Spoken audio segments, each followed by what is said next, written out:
I'm going to go over some of the wiring I've done here on the XC-1. I've switched over to the Eco Power 827s, which can run up on direct power. I'll go over the taillight and brake light wiring later, but I've got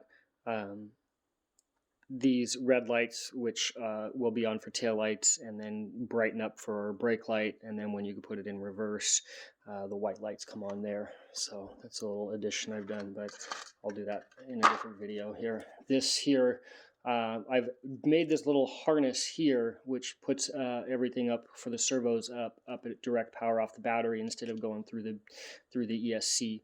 Which one of the advantages to that is that the ESC, with less power draw through it, can actually manage the motor's power a whole lot better.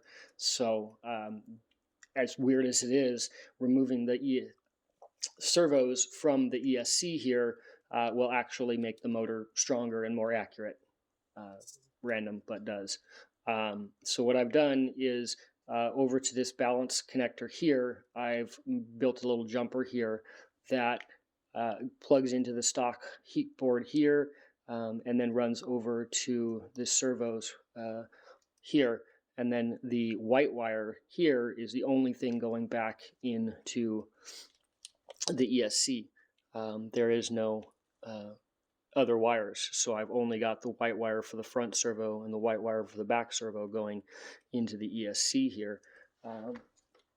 And so the speed gained on this is pretty significant going to these direct power servos.